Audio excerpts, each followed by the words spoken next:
Selamat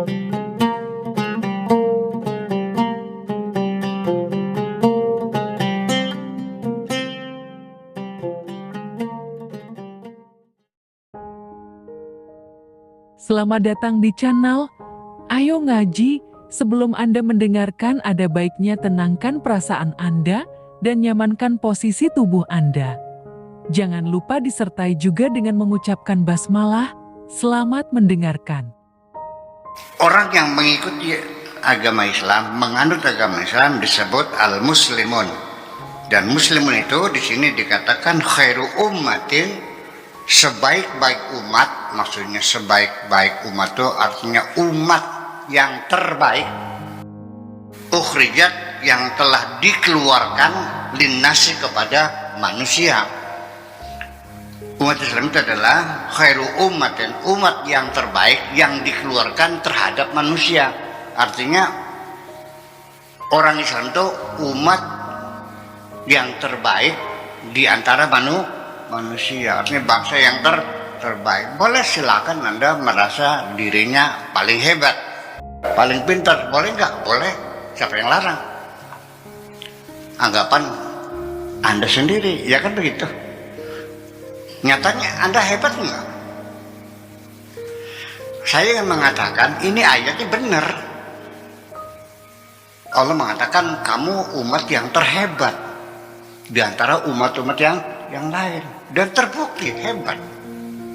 Ya, mereka bisa memimpin dunia kok.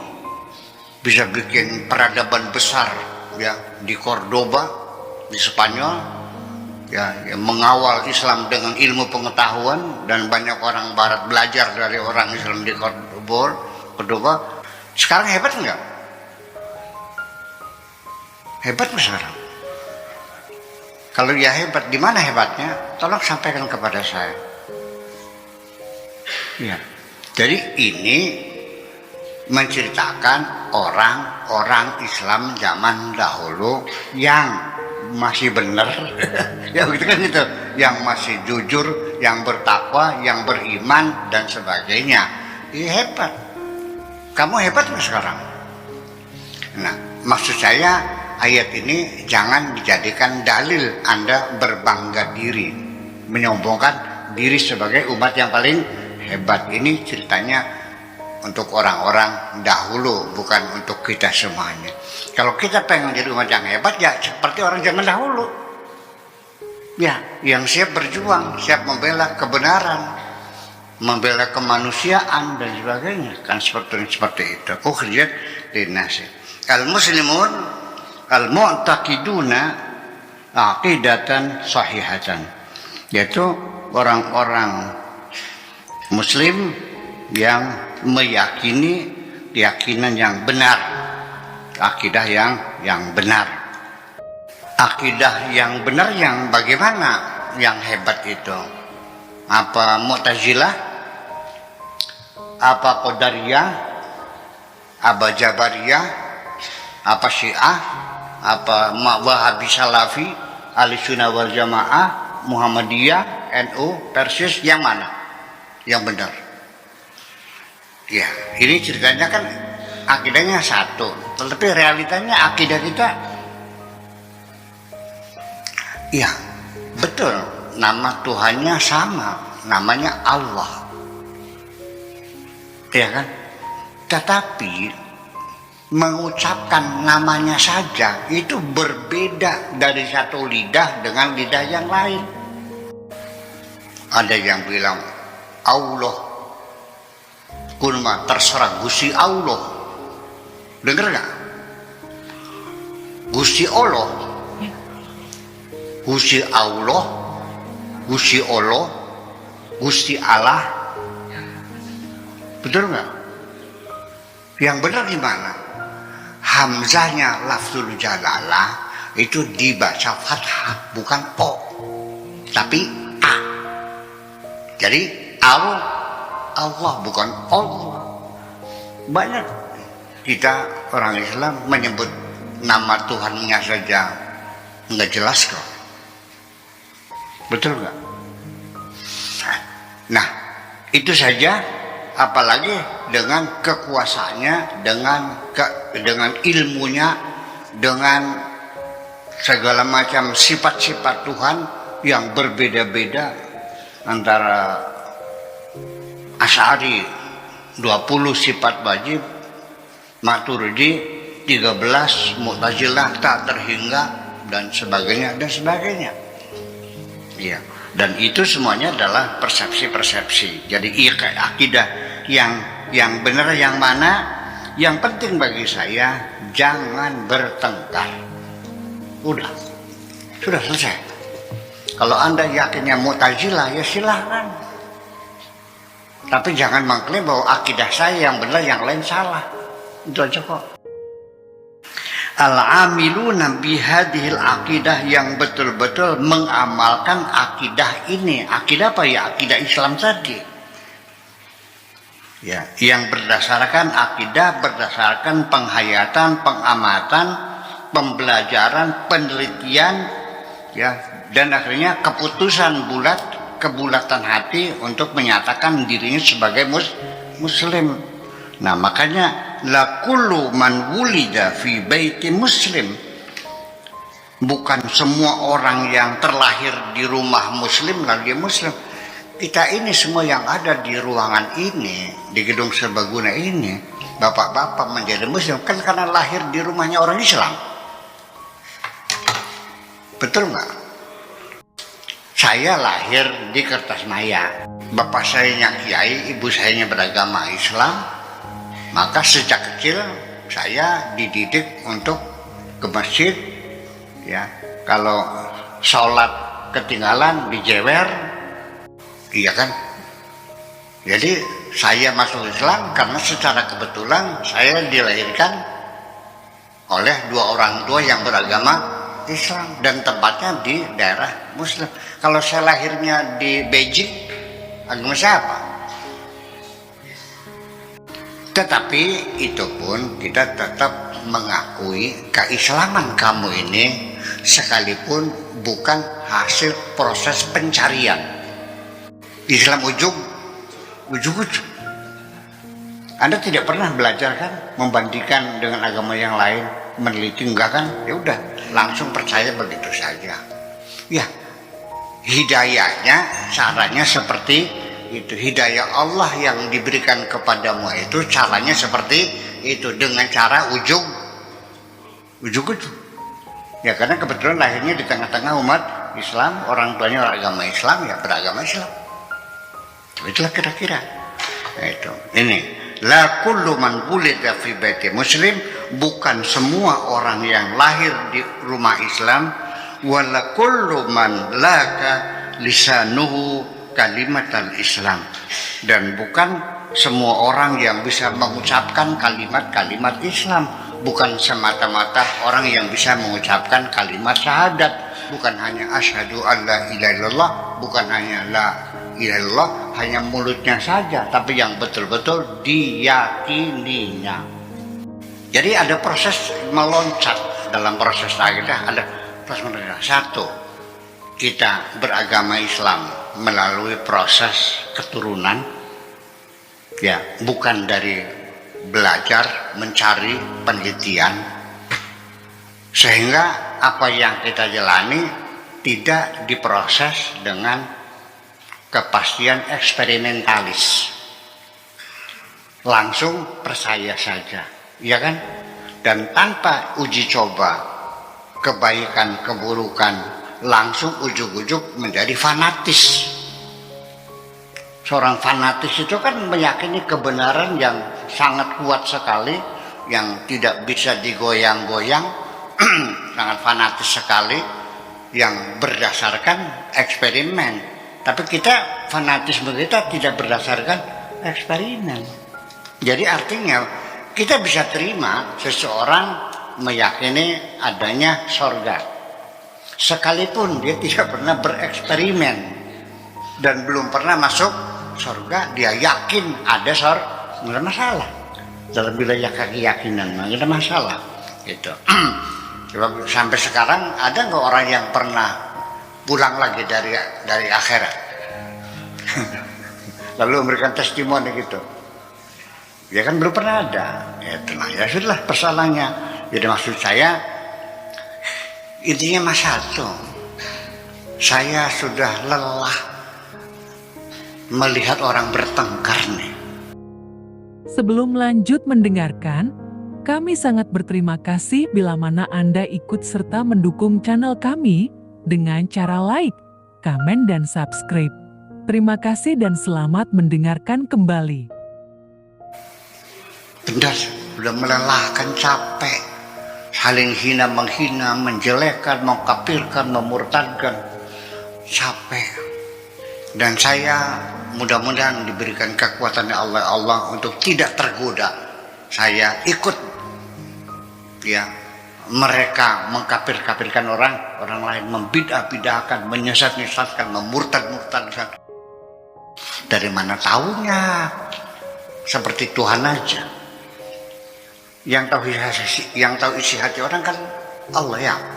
Manusia bisa tahu nggak isi hati orang?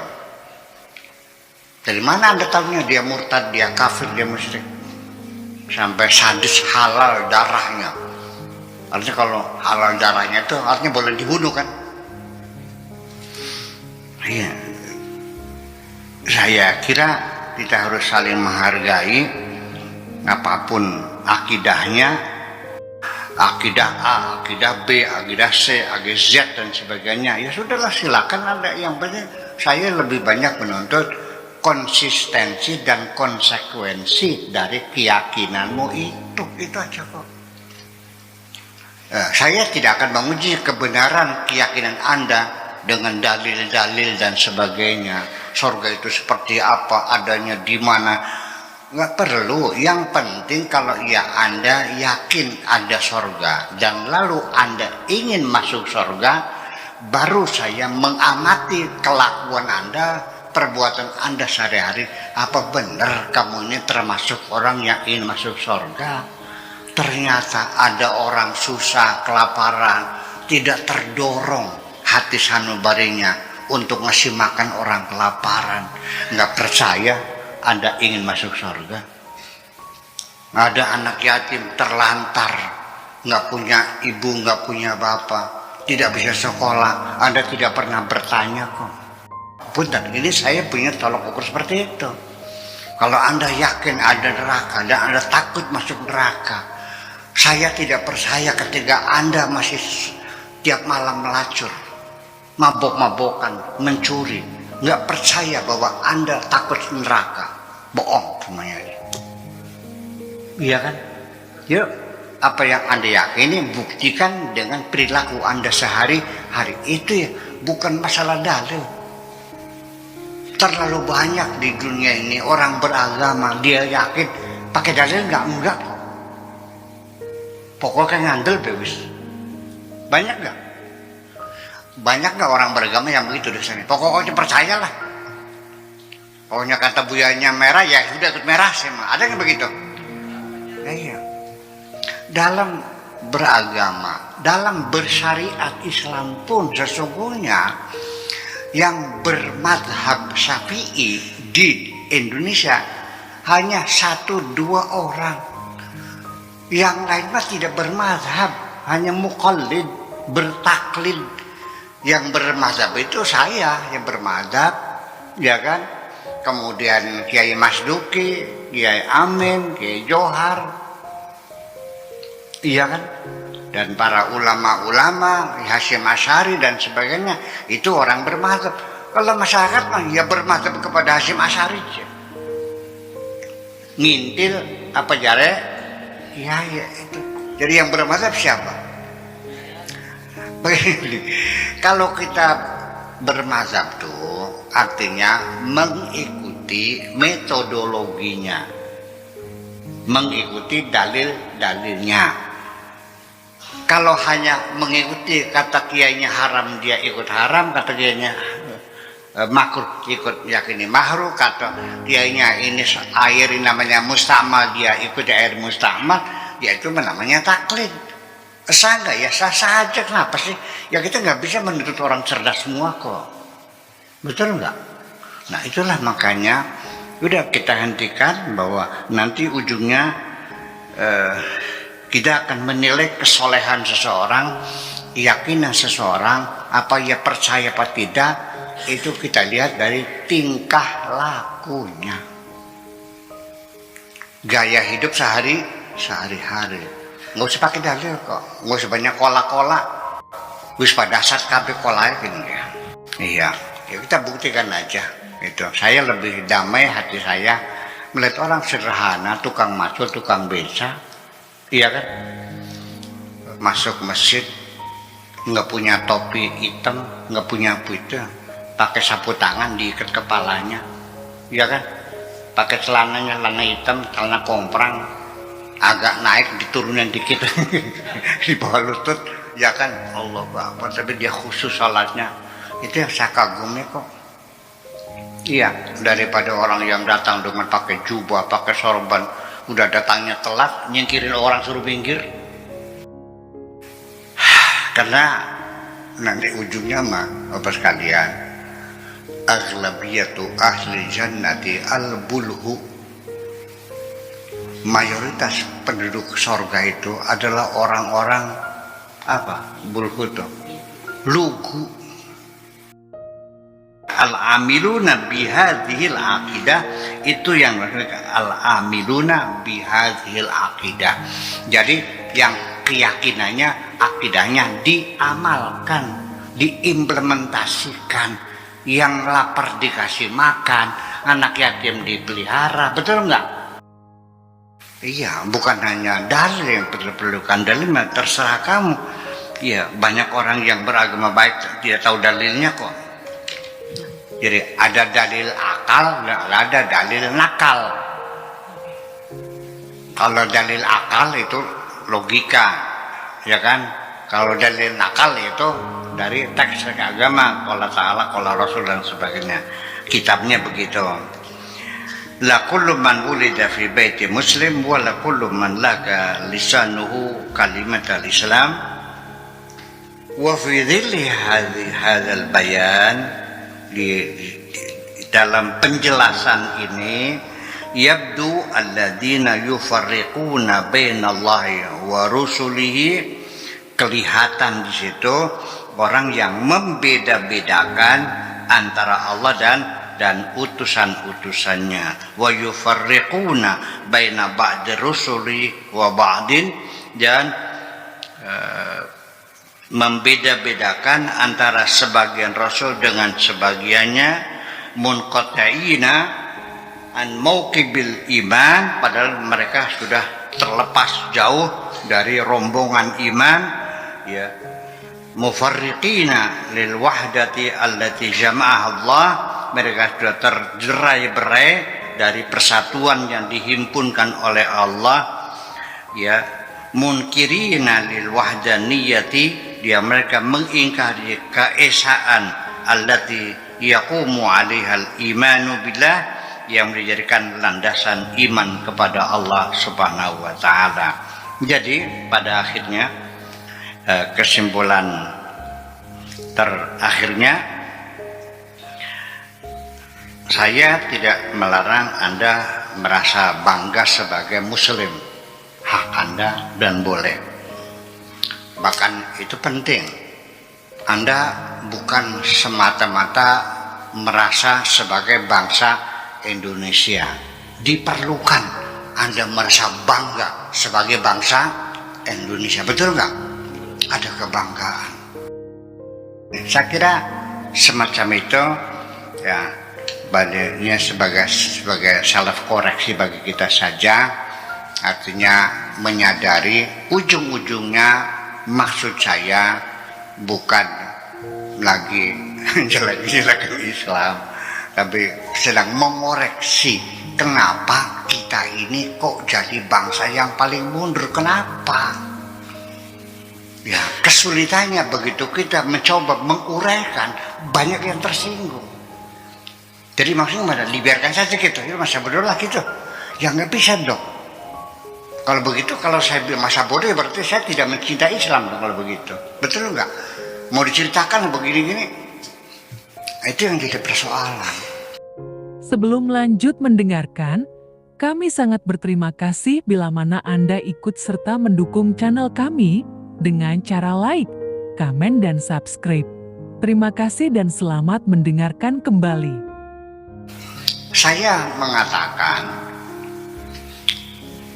jangan-jangan yang menyebabkan umat Islam mundur, tidak mampu lagi berpikir, bahkan malas berpikir, itu karena umat Islam sudah meyakini Islam sempurna.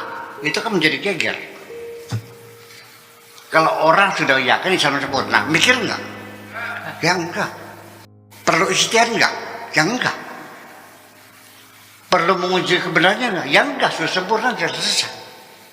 Jadi ketika meyakini sempurna, maka berhentilah orang Islam berpikir.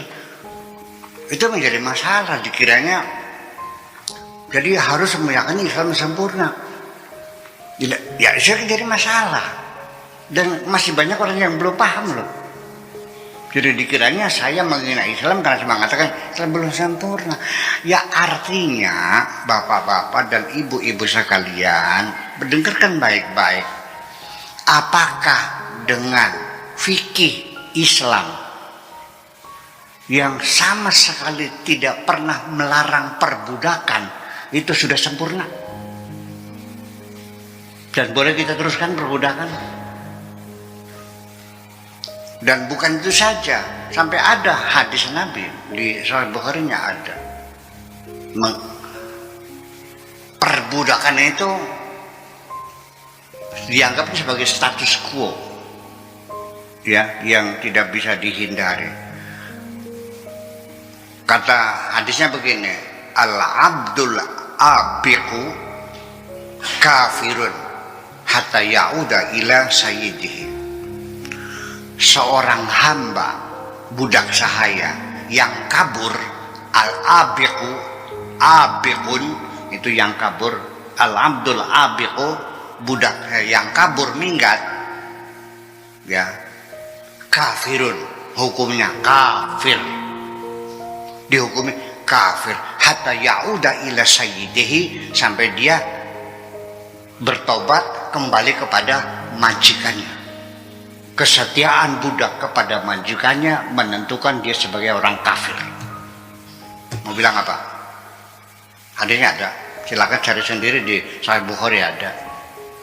Lalu berarti sampai sekarang perbudakan masih boleh gitu? Betul gitu? Ya ini yang jadi persoalan. Negara kita ini dulu punya rencana, masih rancangan undang-undang, akan membuat rancangan undang-undang hukum Islam, kompilasi hukum Islam tentang perkawinan. Salah satu pasalnya melarang poligami. Wah, reaksinya bukan main. Sampai gedung DPR diinjak-injak. Bagaimana melarang sesuatu yang tidak larang Allah? Negara waktu itu kan memikirkan poligami ini kan menimbulkan masalah, banyak korbannya perempuan kan, untuk melindungi perempuan. Dan poligami akhirnya nggak jadi. Ya saking pinternya negara aja, oke ngalah, larangan poligami nggak jadi, tapi keluar PP 10. Apa PP 10 itu? Untuk pegawai negeri ya? Iya. Waktu Duni Soeharto kalau pegawai negeri poligami dipecat, betul nggak? Iya. Kemudian poligami tidak dilarang, tapi dibikin persyaratan harus mendapat persetujuan dari istri dua secara tertulis dan diproses di pengadilan. Mana ada istri merelakan suaminya kawin lagi? Iya kan? Melarang mah tidak, tapi prosesnya dipersulit. Itu kita ambil jalan tengah. Tapi kalau Tunisia, undang-undangnya melarang poligami. Turki juga negara Islam melarang poligami. Itu persoalannya. Jadi disitulah pengertian sempurnanya Islam itu seperti apa. Nah, kalau seandainya Islam sudah sempurna, kemudian banyak teman-teman kita mubalik yang sedang menyampaikan sabda Rasulullah, umirtu an uqatilan nas hatta yaqulu la ilaha illallah wa yuqimu sholata wa yutu zakata wa in fa'alu dzalika asamu minni dima'ahum wa amwalahum. Aku diperintahkan untuk memerangi manusia sampai mereka mau mengatakan la ilaha illallah, sampai mereka mau mendirikan sholat, sampai mereka mau membayar zakat. Kalau mereka mau melakukan itu, maka hartanya dan nyawanya dijamin selamat. Artinya boleh menyerang negara orang? Boleh enggak? Perlu dirubah enggak? Enggak perlu, karena sudah sempurna. Itu persoalannya. Mengerikan sekali loh. Lah, jadi begitu? Iya. Iya. Itu yang saya tangkap dari ceramah-ceramah teman-teman kita di YouTube itu seperti itu.